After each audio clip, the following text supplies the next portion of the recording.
Good evening. Welcome to BYJU'S Exam Prep. Welcome to your critical reasoning series. My name is Savitri Krishnamurthy. I teach English and logic at BYJU'S. If you can see me and hear me clearly, give me a thumbs up so we can start the session. I'm very happy to be taking this CR series. Today, I have chosen assumptions, understanding assumptions. That is what we will learn today. When I show you a question, I will explain the question. You please type in the answer that you think is correct. I'll give you 30 seconds for it and then discuss the question. Is that clear? Shall we start? Okay. So today we're going to learn about assumptions in arguments. Now you will ask me, what are assumptions? What are arguments? We will do that as we proceed through the class.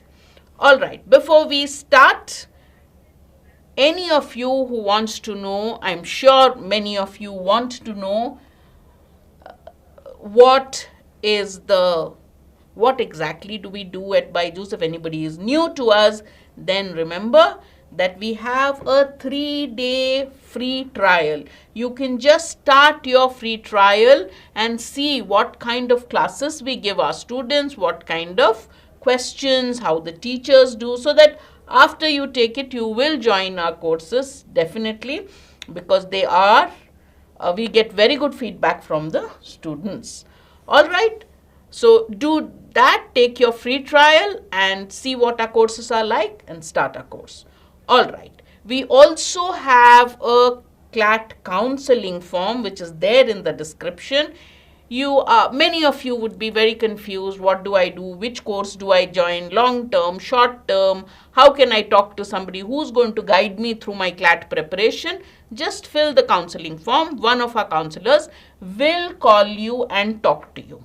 All right? Okay. Now let's start with today's session. As you all know, critical reasoning is a part of logical reasoning. It tests your ability to understand a given set of statements. In critical reasoning, a given set of statements or a paragraph is called an argument. Why is it called an argument? Because each sentence in that set of statements does a function. So there are facts that are given. Based on the facts, the author draws a conclusion. Everything put together is called an argument. You as a student are expected to read it, analyze it, and answer the questions based on it. All right. Now the CR questions in CLAT, the entrance to all the national law schools, is passage based. So they give you a passage of 400 or 500 words with 5 questions with all kinds of CR questions in it. But in other law entrance tests like Maharashtra CT, SLAT, JMI, they give either statement or paragraph based questions. That is what we will concentrate on today. But the basis, the fundamentals for both are the same. All right. So in OLET or the other law entrance exams, what are the different types of questions they ask? Statement, assumption. So they'll give you a statement. It is cloudy today. It's going to rain. I make a statement like that. Then they'll ask you what is the assumption of the author. All right. Statement, conclusion. Cause and effect. 2 statements would be given to you and you are asked, is there a relationship? One is the cause, one is the effect. Course of action. They'll give you a problem and ask you what should be done. 4 options will be given and you have to find out which is the correct course of action. Strong and weak arguments. Well, they'll give you a statement. Should exams be banned? Should should cell phones be banned for teenagers? One will say yes, one will say no and give you a reason. And you are supposed to look at the reason and judge if that argument is strong or weak. And there are some rules to decide that. Then, of course, there is summarize the argument or complete the argument. So an argument will be given to you, a paragraph will be given to you, and the last sentence may be removed or the conclusion may be removed, and you are asked to complete it. All right, these are generally the different types of questions given. Sometimes syllogisms are also given. I have not included it in this, but they do ask syllogisms also. All right. In paragraph-based questions or in passage-based questions, the same things are asked, but the Facts that are given to you are in a longer format, like assumptions and arguments, inferences and conclusions, main points, strengthen the argument, weaken the argument, not strong and weak argument. In strong and weak argument, you are supposed to judge if an argument is strong or weak. In strengthen the argument, you are supposed to give a logic which makes the argument stronger. All right. Parallel logic and method of argumentation. Out of this, the first 5 are asked more, and conclusion or inference is most often asked. The first 2 is the most frequently asked, few questions on the other 3, hardly anything on parallel or method of argument. But we will learn all question types. All right. So in today's session, we're going to learn about assumptions, identifying assumptions and arguments. What is an assumption? In your normal conversation, you think of assumption in a different way. In critical reasoning, an assumption is something that a speaker takes for granted. What does that mean? Let's look at an example. All right. Suppose I say, Rohit Sharma scored a century, so India will win this test match. All right. Rohit Sharma scored a century is a statement. So in an argument, we call it the premise. Okay. Sharma scored a century. Fine. Very good. Based on that, I am saying India will win this test match. That is my prediction. So what is this called? This is the conclusion. Now, how did I reach from Rohit Sharma's century to the conclusion? There is another step that I went through which I did not say aloud.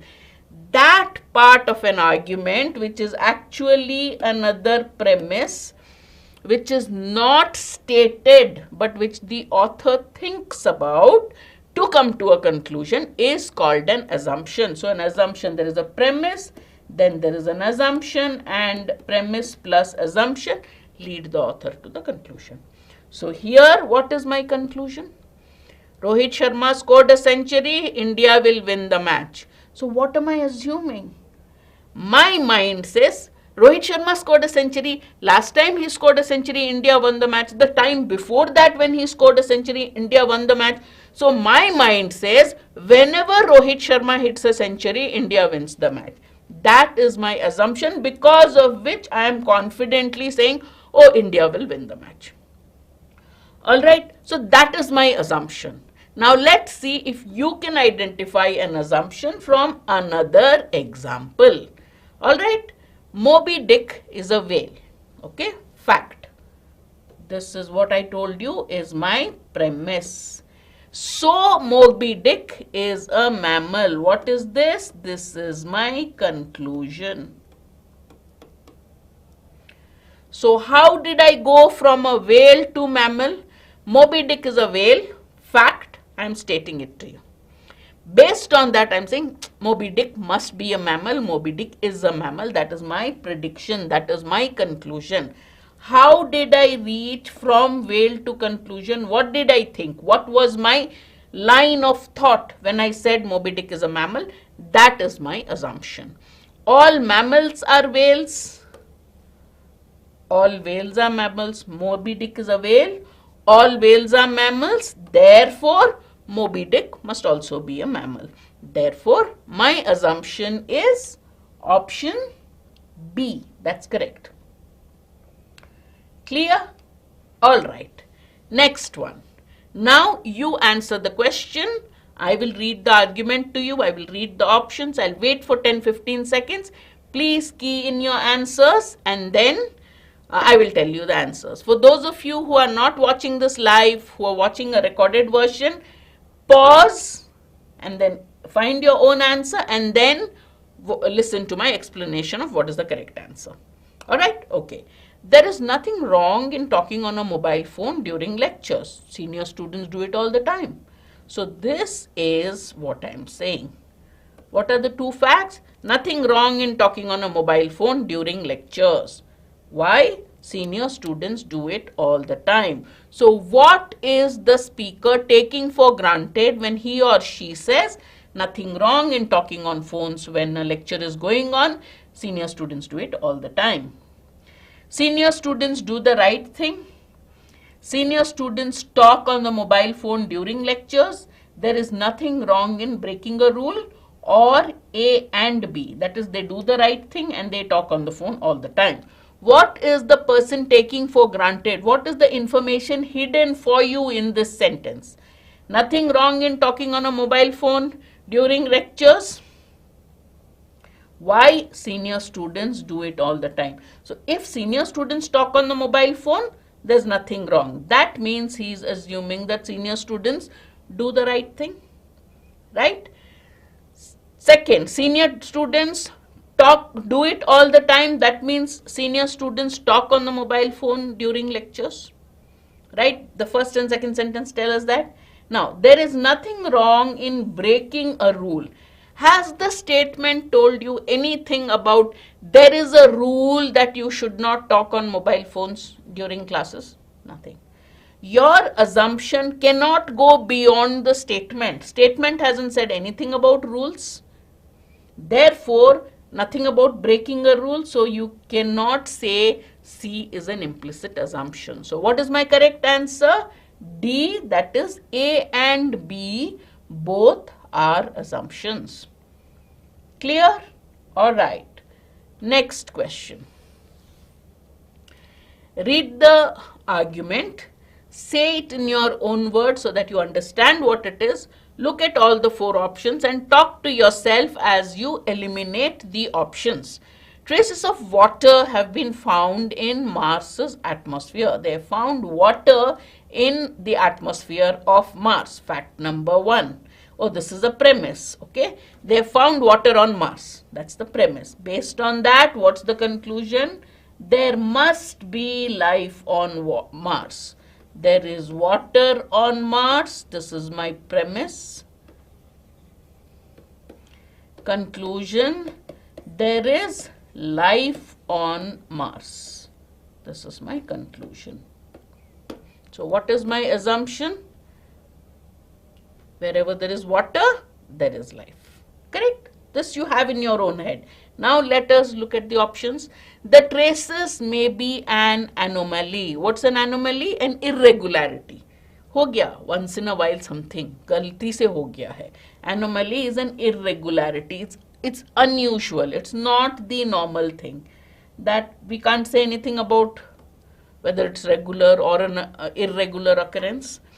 It is far-fetched to say. Far-fetched means stretching your logic a lot. To say that there must be life on Mars, but the argument is talking about life on Mars. So how is it far-fetched to say that? That may be a conclusion at most. You are saying, oh, based on traces, how is he saying this? That's your conclusion. It's not an assumption. What is the assumption? What the author is talking about. Suppose I tell you water has been found on Mars. There must be life on Mars. Assumption, if they ask you, it is what is my assumption? My assumption is water is there. That means there is life. So wherever there is water, there is life. So there must be life on Mars. Presence of water is an indication of the presence of life. There, water has been found on Mars or in Mars's atmosphere. Wherever there is water, there is life. The presence of water shows that there is life. So the assumption adds to your conclusion. So it is correct to say that there is life on Mars. Therefore, my correct answer would be for assumption option C. Understood? I hope by now you have understood how to identify an assumption. Now let us look at something which is a little more difficult, not exactly difficult, but many students get this wrong. So let's see whether you can get it right. She is a wonderful, or was also is fine. She was a wonderful teacher. All of her students received A's and B's. Now if you take all her students received A's and B's, based on this is the premise. Based on this, my conclusion is she is a wonderful teacher. All right. So now, how would you see what's the assumption? That a student's grade, based on a student's grade, one is judging the teacher. Correct? So you have in your, already know what the assumption is. Now let's look at the options. Students who receive high grades have effective teachers. Is he talking about effective teachers? Is he talking about students? She is a great teacher. So the students, Amit, the premise and the conclusion, okay, have been, it's not like in an argument the premise always comes first and the argument, the conclusion comes next. The premise is all her students got an A and B. Based on that, my conclusion is she's a wonderful teacher, right? So I am saying when a teacher's students get high marks, it shows that the teacher is great. So the high marks of students is my proof that the teacher is good. Correct? Understood?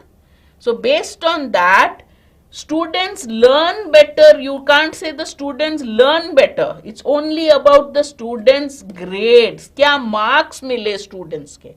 उसके students को A, उनके students को A और B मिलते हैं तो वो बहुत अच्छी teacher है. That is the conclusion. Therefore, please don't mind my Hindi, not very good. ठीक है? So what is the conclusion? Her students get A's. So she must be a wonderful teacher. So on what basis am I concluding that she's a wonderful teacher? On the basis of the student's grade. So I am assuming the grade of the student shows the capability of the teacher. Therefore, the correct answer is that the student's grade are an indication of a teacher's effectiveness or how good she is. Caliber. Understood? So whether they learn better or not, whether they struggled through run to her teaching, nothing has been told in this argument. Correct? Did you understand why it is D and not C? All I am saying is students got, so suppose I say Amit, okay, Amit scored, okay, an A plus in assumptions. Alright, based on that I will say Savitri is a wonderful teacher. Okay, that's my name. So then on what? I am using Amit's scores to determine whether the teacher is good or not. So my assumption is Amit's score will give an idea of the teacher, whether the teacher is good or not. So Amit's score is an indication not of Amit's capabilities. In my argument, Amit's score is an indication of the teacher's capability. Because of that, my conclusion is saying, oh, the teacher is great. Alright, so therefore, the correct answer is that the student's grade indicates the teacher's caliber, the teacher's quality, the teacher's effectiveness. Alright, okay. Now, the next question is long. Okay, it's a paragraph almost. So whenever you get a question which is a paragraph long, AILET में ऐसा questions आते हैं. Sometimes even in Maharashtra CET, what you need to do is break it up into individual sentences, state the main points given in the sentences in your own words. That's very important. Okay, let's read it together. Then I'll read the options and give you time to answer it. Highways should be restricted to cars and only trucks which carry less than 8 tons. So he says our highways or our roads should allow only cars and trucks which carry a weight of 8 tons. Anything more than that, not allowed. Only cars and trucks with 8 tons weight. Usse zyada hai, those trucks will not be allowed. If you do this, he has put a condition. And he has said, if you do this, then most of the truck traffic would be forced to use other roads. Highways may you only allow this much, then what will happen? Most trucks will not use the highways. That's what he is saying. Most trucks will use other roads and not use highways. This is the second point. Okay. Abhi, when you practice, this will happen automatically. So whenever you read an argument, get into the habit of saying it in your own words.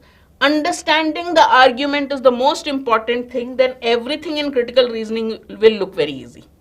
Okay, all right. Then, so he says most trucks will go away. If most trucks go away to other roads, then the truck traffic will come down. If the truck traffic comes down, it will reduce collision of highways. So when trucks become less, what will happen? Accidents. Collisions means accidents. Accidents also become less. All right. So the question is saying the conclusion drawn in the first two sentences depends on which of the following assumptions. A variation of this question was asked in CLAT in 2019 or 20, I don't remember. You should have only cars and 8-ton or less trucks on the highways. Then most trucks will go away from the highways, accidents will come down.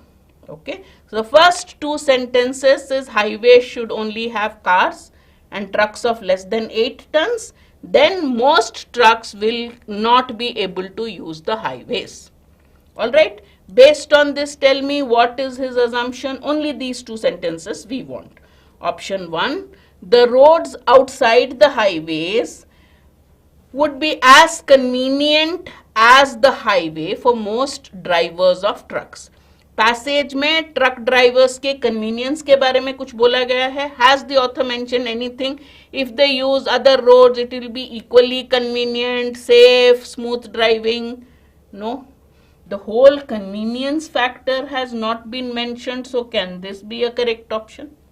I told you anything not mentioned in the argument cannot be taken as an assumption. Most of the roads outside the highway are not ready to handle the truck traffic. Now the author has said push the heavier trucks to other roads. Has he bothered to tell us whether those roads are ready to handle the truck traffic, not ready to handle the truck traffic? Has he mentioned anything? If he has, then this is an assumption. If he hasn't, then we don't know. Most trucks that are currently running on highways have a capacity of more than 8 tons. Do you think this is an assumption? Cars are at greater risk of being involved in collision than are trucks.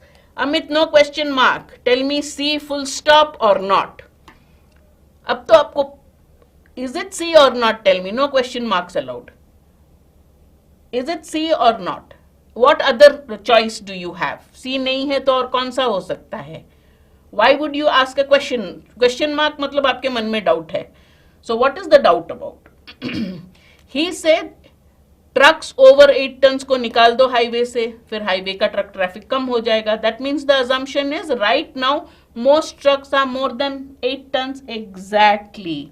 So the correct answer is C. No question mark. All right, so that is the answer. He has not said anything about cars at greater risk. See, the problem with option A, B and D is they are mentioning things which are outside the scope of the passage. Nothing has been said कि cars का collision ज़्यादा होगा truck से. He has not mentioned that. Nothing has been said about whether other roads are capable of handling the traffic or not. You can divert the traffic, fantastic, but are the other roads capable of handling it? He hasn't mentioned that. So that is not part of his assumption.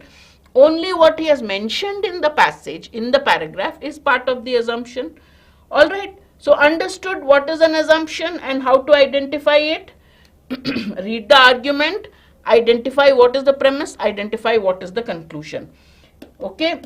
So then the line that joins the premise and the conclusion, that is the assumption.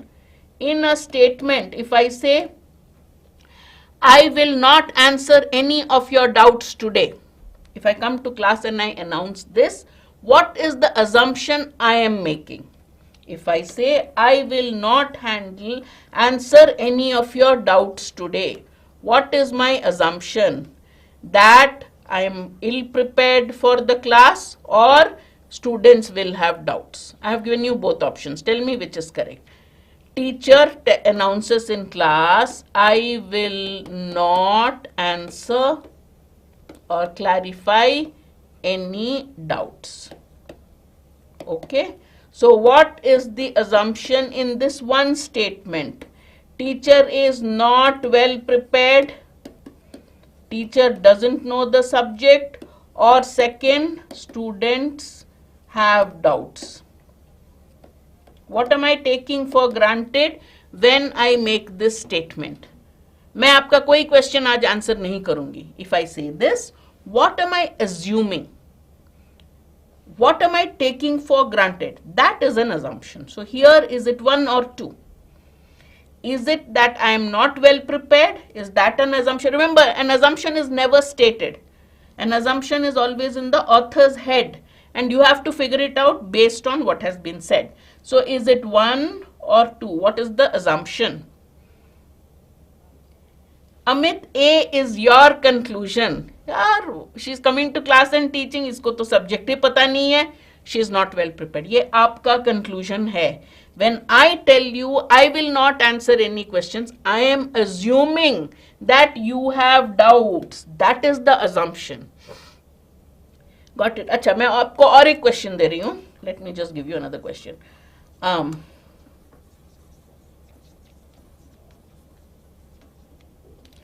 Today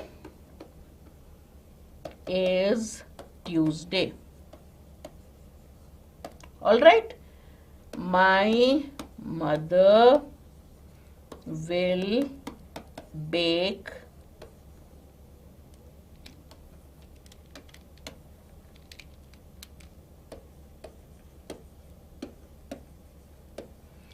today is Tuesday is a premise. Correct? I told you, anything which looks like just a fact is called a premise in critical reasoning. Based on this, अच्छा आज Tuesday है, then you will say mummy आज cake बनाएगी. Mom will bake a cake today. So what am I assuming? How did I come from Tuesday to the cake? My brain thought of one more step, which is called the assumption in a critical reasoning. What is that step? I thought of every Tuesday my mother bakes a cake, so today also she'll bake a cake. That is the assumption. Clear? So what is an assumption? It's something that links the premise to the conclusion. Or in the case of I will not clarify or answer your doubts today, it's called a statement conclusion. I think you joined the class a little late. Please go back to the recording and watch the whole thing, okay? So let me give you one more statement, okay?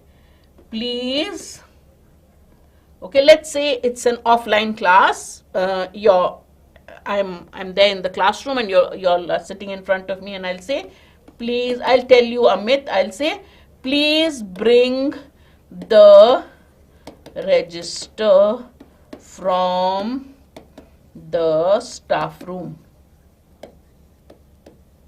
This is only a sentence, statement, conclusion, kuch nahi hai, only one sentence. Amit, please bring the register from the staff room. My class mein, I entered and I called you and I said, acha, go get the register from the classroom. Now, when I told you to do that, there are certain things that I took for granted. मैंने कह लिया ये होगा. That's why I'm giving you this, I'm requesting you. What did I think when I said this? What have I taken for granted? इस situation में, what are the things I have taken for granted? कि ये है इसलिए I could tell you this. What is the first thing I have thought of? If I tell you मेरे लिए जाके ये काम कर दो, I won't tell it to my daughter. If I tell her go get me a glass of water, she'll look at me and say, can you get please for me too? मतलब उसके लिए भी मेरे लिए भी दो glass पानी है. I have to get. So if I say, Amit, can you please go and get the register? My first assumption is Amit will bring the register, will listen to me. नहीं तो मैं क्यों request करूँ आपको? Second thing, I'm telling you to bring the register, so I'm assuming you know what is the register. Third, I'm telling you go to the staff room and get. I'm assuming you know where the staff room is. Those are implicit assumptions. Clear? That is how you find out what is an implicit assumption. Okay, so next time when we do assumption questions, I'll quickly go through the basics again, but we will do some more examples on assumptions. But the next session that we'll take in this quest will be on a different question type. Okay, so each time I will take one. Maybe next time also I will do assumptions and then go to conclusion, so that you are clear on your assumptions. All right. So before we wind up for the day, uh, I think next class also I can continue some more assumption questions, 5 more, so that you are totally clear on that, and then we'll move on to conclusions, inferences, all types, 5 questions, short modules. All right. Make sure you are here locked at 6 p.m. on 25th February. Nivedita ma'am will be talking to you about time management, how to balance CLAT and board exams. Okay, very important, because that is the most important or the biggest issue that students face. Right? Again, on February 28th, Alpa Sharma will be taking your classes on, it will be taking a session on 5 steps to ace CLAT 2025. Okay, make sure you attend that too. These short modules will help you plan your preparations well. All right. Now, if you are interested in taking other law entrance exams, do talk to our counselors. They will tell you what courses we have and what are the timings. So, talk to our counselors and get a counseling session with them. CLAT 2025, start early, stay ahead. We'll give you a comprehensive course with live classes, recorded classes, video solutions, practice tests, topic tests, sectional tests, and doubt resolution. In addition to that, you will have your GK. You will be preparing right from day 1 for GK with our GK and Current Affairs magazine, CLAT Ignite. Alright, we also have a test series for CLAT, AILET and OLET, which is recommended by all our CLAT achievers and toppers. Take that. Join any or all of our social media channels so that you know what are the courses that, what are the sessions that are going on YouTube, on the app, and our regular courses. I will see you again at the same time next Tuesday. All right. Until then, bye-bye. Friday also there is an MHCET class that I will be taking at 5 o'clock. MHCET specific CR questions. All right. It's been a pleasure talking to you and hope to see you again soon. Let's both prepare for all the tests that come our way, especially critical reasoning. I'll see you soon. Bye-bye.